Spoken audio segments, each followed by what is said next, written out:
Now, Ghostbusters Afterlife, obviously it's a sequel. It is a sequel. It's not a remake. It is a sequel to the original Ghostbusters movies, set obviously in 2021 or 2020, something along those lines. It's current. And within the movie, they do say, like, in 1984, this event happened. So they do mention that the Ghostbusters events are canon. So it is an actual sequel to this movie. The story obviously follows a family who their grandfather was one of the Ghostbusters. He passed away, and then they basically they move into his house that he owned at a farm or whatever. I'm trying to keep it vague as all, obviously. And then shit happens, and it's a Ghostbusters movie. I would say I'm a casual Ghostbusters fan. Before last week, I wouldn't have been able to remember anything that happened in Ghostbusters 1 or 2. I haven't seen it like since I was a kid, and I couldn't remember. I did rewatch Ghostbusters 1 last week. I will say that.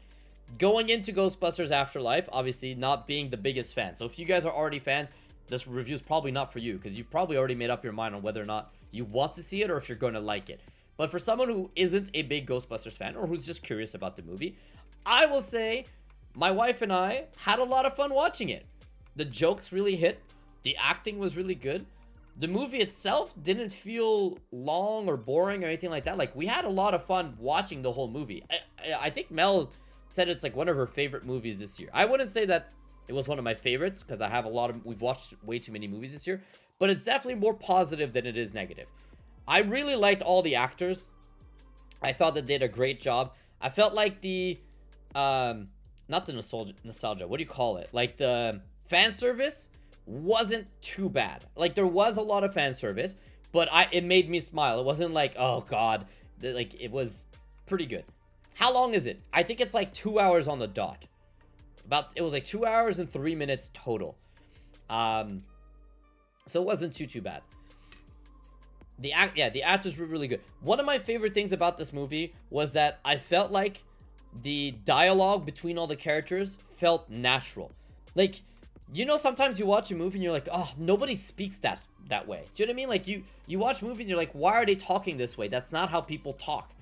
I didn't feel that way watching this movie. I felt like every interaction between all the actors and the characters, sorry, not even the actors, the characters felt super natural. Like, I was like, yeah, this would be a normal conversation in 2020 or 2021 or whatever timeline it was set in. So that made a lot of sense. I really appreciate that they didn't take us for idiots, I guess. Like, they kept it smart. So I like that.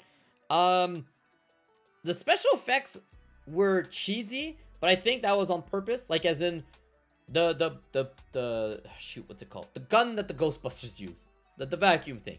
The effects look very similar to the effects from 1984. So I was like, oh, that's probably on purpose, but I didn't like that personally. I know that people who are fans of Ghostbusters are going to be like, yes, they kept the same effects, so for you guys, you'll probably like it. Everyone made me laugh. Oh, there's this one character, his name is Podcast. Best character in the movie. I laughed out loud basically every single time he said something. I don't remember the name of the actor, but it's one of the younger kids in the movie. Okay, what else was there? Okay, this was something that I wanted to mention, though. His name is Podcast. It is, yeah. Well, that's what he calls himself, Podcast, because he has a podcast. That was the whole joke. It's not actually his character is like, oh, my name is so-and-so, but everyone calls me Podcast. That was the joke, basically, of the character. Okay, this is the other thing. This was a little bit weird. Not a big deal, so it doesn't ruin the movie. There were, I would say, at least 3 times in the movie where it looked like they set something up, but without payoff. And I don't want to spoil it, but I'll give you guys an example. Like, it's not really a spoiler, so whatever. Let me tell you something that happens in the movie that's not a big deal. There's like a couple of characters sitting around a table talking, like they're whispering. They're trying to make a plan to do something, and they're trying to make sure nobody hears them.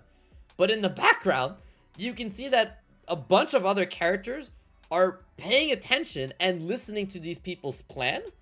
And you as a viewer are seeing like, oh, all these other people know what they're talking about. And then it just moves on.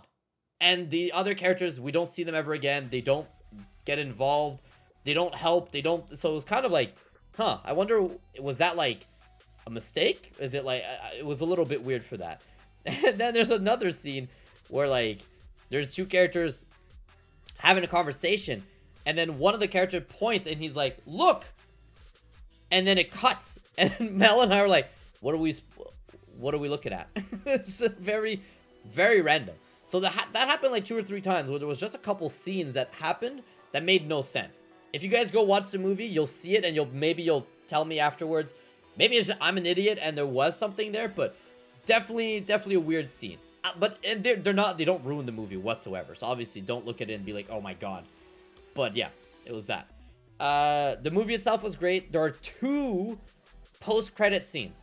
So after the credits, like in the middle of the credits, there's a scene, and after all the credits, there's a final scene as well. If you've seen the original Ghostbusters and you remember it, you will enjoy those 2 scenes. If you don't remember those movies, the 2 post-credit scenes are very much like a callback to the original Ghostbusters. So I remembered because I had just watched it, so I had fun watching it. But I feel like if I didn't watch the movie recently, I wouldn't remember, and I wouldn't, not that I wouldn't understand, but it definitely helped that I watched it. So I highly recommend you guys do that. Okay, so basically that's where I'm at.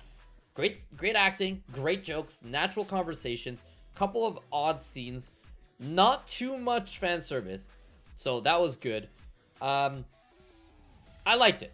I recommend you guys watch it. If you're a Ghostbusters fan, no reason you should skip this. You should absolutely go watch this movie. If you're not a Ghostbusters fan, I think this one does a good job of being like a start from scratch. So if there's a sequel, I would say watch this one and you'll be ready for the sequel. And I'm pretty sure they're setting up another Ghostbusters movie, or at least another series with these actors.